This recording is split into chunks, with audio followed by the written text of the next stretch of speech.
அனைவருக்கும் வணக்கம். இன்று நாங்கள் முக்கியமான ஒரு பிரமுகரை சந்திக்கின்றோம். உண்மையை சொல்லப்போனால் மலையகத்தினுடைய கல்வி வளர்ச்சிக்கு மிகவும் உறுதுணையாக இருக்கும் ஒருவர்.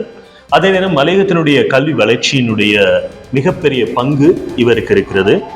அப்கண்ட்ரி எஜுகேஷன் ஹப்பினுடைய ஒரு முக்கியமான இணைப்பாளராக, பாட இணைப்பாளராக, இயக்குநர் சபை உறுப்பினராக இருக்கும் ஒருவர். அதே நேரம் ஓய்வு நிலை பேராசிரியர் கலாநிதி ஏஎஸ் சந்திரபோஸ் ஐயா அவர்களை சந்திக்கின்றோம். உண்மைக்குமே இது சந்தோஷமான தருணம். ஒரு பேராசிரியரை நான் இந்த நேரத்தில் சந்தித்து, அதாவது மலையகத்திற்காக பல முக்கியமான பணி ஒன்று இந்த கல்வி பணி, அந்த முதன்மையான கல்வி பணியை செய்வதற்காக தன்னை இப்போது அர்ப்பணித்திருக்கும் பேராசிரியர் கலாநிதி ஏஎஸ் சந்திரபோஸ் ஐயா அவர்களை சந்திக்கின்றோம். வணக்கம் சார். வணக்கம் சார். பொதுவாக உங்களை பற்றி நிறைய பேசலாம், சரியா? நிறைய இலக்கிய ஆளுமை, நிறைய விஷயங்களை செய்திருக்கிறீங்க. உண்மை சொல்ல போனா சார், ஒரு பேராசிரியராக நீங்க இருந்திருக்கிறீங்க.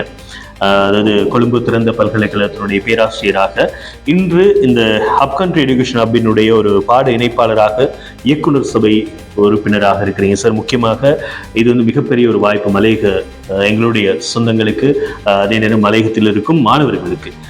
இதை பற்றி உங்களுடைய கருத்து சார்? ஆரம்பத்திலே உங்கள்கிட்ட அதை கேட்டுருந்தோம்.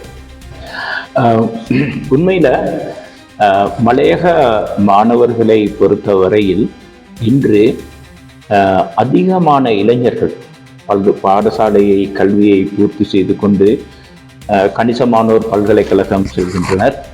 பல்கலைக்கழகம் செல்பவர்களுக்கு அந்தந்த துறையில் அவர்கள் சிறப்பு தேர்ச்சி பெறுவதன் காரணமாக, வேறு தேர்ச்சிகளையும் பெறுவதன் காரணமாக இலங்கையிலும் சரி, உலக நாடுகளிலும் சரி, அவர்கள் தொழில் வாய்ப்பை பெற்றுக்கொண்டிய வாய்ப்பு காணப்படுகின்றது. ஆனால் இந்த சந்தர்ப்பம் யாவருக்கும் கிடைப்பதில்லை. ஏறக்குறைய இன்று 5 ஆண்டுகளுக்கு முன்னர் 20,000 காப்போத்த சாதாரண பரீட்சை எழுதியவர்களில் 4,000 பேர் மட்டுமே காப்போத்த உயர்தரத்திற்கு அனுமதிக்கப்பட்டார்கள். ஏனைய 16,000 பேரும் பாடசாலையை விட்டு 11 ஆண்டு கல்வியின் பின்னர் பாடசாலையை விட்டு வெளியேறி லேபர் ஃபோர்ஸ், தொழிற்படைக்கு சேர்ந்து விட்டனர்.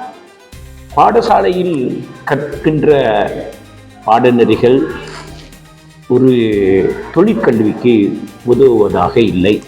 பாடசாலைகள் தொழிற்கல்வி கூடம் அல்ல. அவர்கள் வெறுமனே வெறுங்கையுடன் தொழில்துறைக்கு செல்கின்றார்கள் என்பது, திறனற்ற தொழிலாளர்களாக தொழிற்சந்தைக்கு செல்லுகின்றனர். அவ்வாறானவர்களை இப்பொழுது அவர்களை எவ்வாறு அழைக்கின்றார்கள்? தொழில் திறன் அற்ற தொழிலாளிகள் என்றுதான் அழைக்கிறார்கள். அந்த தொழில் திறனற்ற தொழிலாளர்கள் இப்பொழுதே நாட்டில் இருக்கின்ற வளர்ச்சிக்கு இப்பொழுது அவர்களுடைய தேவை, அவருடைய சேவை பயனுள்ளதாக மாறாது. மாறாக ஒவ்வொருவரும் தங்களுடைய விருப்பத்திற்கேற்ப, முயற்சிக்கேற்ப, சந்தர்ப்பத்திற்கேற்ப ஒரு தொழிலை தெரிவு செய்து அதில் சிறந்த தேர்ச்சியை பெற்றுக்கொண்டு தொழிலை புரிவதுதான் அவர்களுடைய வாழ்க்கையையும் ஒளிமயமாக மாற்றும். நிச்சயமாக இன்றைய காலகட்டத்தினுடைய இளைஞர்களுக்கு முக்கியமான ஒரு விடயத்தை பேராசிரியர் அவர்கள் எங்களோடு பகிர்ந்திருக்கிறார். உண்மைக்கும் சார், நாங்கள் இன்னொரு விஷயத்தை நான் உங்களோட தெரிஞ்சுக்கொள்ள ஆசைப்படுறோம். பொதுவாக எங்களுடைய பேராசிரியர் ஏஎஸ் சந்திரபோஸ் அவர்களை பற்றி தெரிந்து கொள்வதற்கு முன்பாக ஒரு பேராசிரியராக தெரியும். பல மாணவர்களை நீங்கள் உருவாக்கி இருக்கிறீங்க, பல பட்டதாரிகள் உருவாகி இருக்கிறாங்க. இன்று சமூகத்தில் உயர்ந்த நிலையில் பல பேர் இருக்கிறாங்க. ஆனால் இந்த பேராசிரியர் சந்திரபோஸ் என்றால் யார், அவர் எங்க இருந்தார், எங்க படித்தார் அப்படிங்கிற விஷயம் வந்து நிறைய பேருக்கு தெரியாது சார். அது ஆரம்பத்திலேயே நம்ம சொல்லிருக்கணும். பரவாயில்ல. என்னுடைய பிறந்த இடம் டிகோயா வனராஜா எஸ்டேட். எங்களுடைய அப்பா ஒரு எஸ்டேட் மெக்கானிக்கா இருந்தாரு. நான் ஒரு தோட்ட பாடசாலையில ஆரம்பத்தில் படித்தேன். பின்னர் பொஸ்கோஸ் ஹைலண்ட்ஸ் பாடசாலையில் 2ஆம் நிலை கல்வியை பெற்றுக்கொண்டு பேராதனை பல்கலைக்கழகத்தில் புவியியல் துறையில் சிறப்பு பட்டத்தை பெற்றுக்கொண்டேன். சிறப்பு பட்டம் பெற்ற அதே கால பகுதியில் அந்த பல்கலைக்கழகத்தின் உதவி விரிவுரையாளராகவும் கடமையாற்றினேன். சில காலம் நோர்வுட் தமிழ் மகா வித்தியாலயத்தில் 2 ஆண்டுகள் ஆசிரியராகவும் கடமையாற்றினேன். பின்னர் 1990களில் இலங்கை திறந்த பல்கலைக்கழகத்திற்கு சமூக விஞ்ஞானத்துறை விரிவுரையாளராக சென்றதன் பின்னர் எனக்கு இந்திய புலமை பரிசில் கிடைக்கப்பட்டு, இந்திய ICCR ஸ்காலர்ஷிப் கிடைக்கப்பட்டு, ஜவஹர்லால் நேரு பல்கலைக்கழகத்தில் எம்ஃபில் PhD ஆகிய கற்பினரிகளை பூர்த்தி செய்து கொண்டு அதே பல்கலைக்கழகத்தில் ஏறக்குறைய 35 ஆண்டுகள் நான் பட்டதாரி மாணவர்களுக்கும் பட்ட பிற்படிப்பு மாணவர்களுக்கும் கற்பித்தேன்.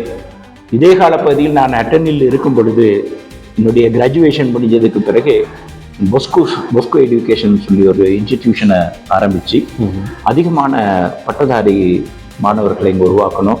அதிகமானவர்கள் இப்பொழுது அதிபர்களாக, கல்வி அதிகாரிகளாக இருக்கின்றார்கள். கணிசமானவர்கள் ஓய்வு பெற்று விட்டனர். எனது மிக மகிழ்ச்சிக்குரிய ஒரு காலம்.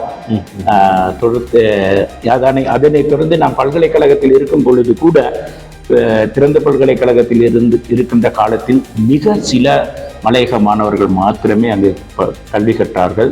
எனக்கு அது மிக கவலைக்குரிய ஒரு விடயமாக காணப்பட்டது. என்னுடைய வகுப்பில் அதிகமான அல்லது கணிசமான ஒரு சில மலையக மாணவர்கள் கூட இல்லை என்பது எனக்கு ஒரு கவலையாக இருந்தது. ஆனால் நான் இப்பொழுது ஓய்வு பெற்றுவிட்டு முழு நேரமாக இந்த பாடசாலையை விட்டு வெளியேறுகின்ற மாணவர்களுடன் இங்கு நாள் முழுவதாகவும் நான் அவர்களோடு இருக்கின்றேன்.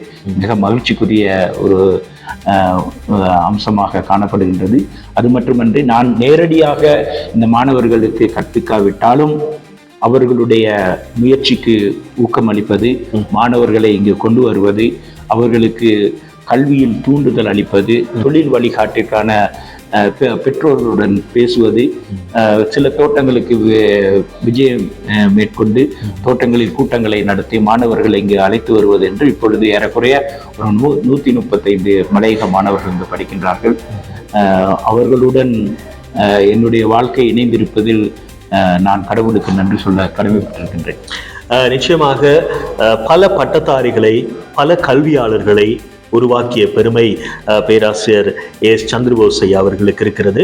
எனவே இந்த ஒரு வாய்ப்பு இப்போது மலையக மாணவர்களுக்கு கிடைத்திருக்கும் மிகப்பெரிய வாய்ப்பு அப்படிதான் சொல்ல வேண்டும். காரணம் என்னன்னு கேட்டா, ஒரு பேராசிரியர் ஒரு ஆலோசகராக இருந்து இந்த ஒரு அப்கண்ட்ரி எஜுகேஷனல் ஹப்பை வழிநடத்தி செல்கிறார். அதே நேரம் இந்த மாணவர்களுக்கு ஒரு பேராசிரியரோடு கலந்து உரையாடும் ஒரு வாய்ப்பு கிடைக்கிறது. பொதுவாக உயர்தரம் அல்லது சாதாரண படித்துவிட்டு வரும் மாணவர்களுக்கு ஒரு பேராசிரியரோடு ஒன்றிணைந்து கலந்து உரையாடி இருக்கும் ஒரு வாய்ப்பு சார். இப்ப நாங்கெல்லாம் யூனிவர்சிட்டியில தான் அந்த வாய்ப்பு கிடைச்சு. இப்ப இவங்களுக்கு அது கிடைக்கிற நேரம் சார், உண்மைக்குமே இவர்கள் இதன் மூலமாக நிறைய விஷயங்களை கற்றுக்கொண்டு வெளிவரக்கூடிய வாய்ப்பு இருக்கு. ஆம், நானும் நேரம் கிடைக்கும் பொழுதெல்லாம் மாணவ வகுப்புக்கு சென்று உலக வரலாறு, மனித தோன்றி வளர்ந்தது, உலக தலைவர்களுடைய வாழ்க்கை வரலாறு, ஆங்கிலம் கல்வியின் முக்கியத்துவம், ஆங்கிலமே படிப்பிக்கின்ற வேலைகள் போன்ற பல்வேறு விடயங்களில் மாணவர்களோடு கலந்துரையாடி அவர்களுடைய உண்மையில் கல்வித்துறையிலும் அவர்களுடைய வாழ்க்கையிலும் ஒரு வெற்றிகரமாக நம்முடைய வாழ்க்கையை முடித்துக் கொள்வதற்கு ஆரம்பிப்பதற்கு என்னால் இயன்றளவு மாணவர்களுடன் ஐக்கியமாக சேர்ந்து பயணம் செய்கின்றேன்.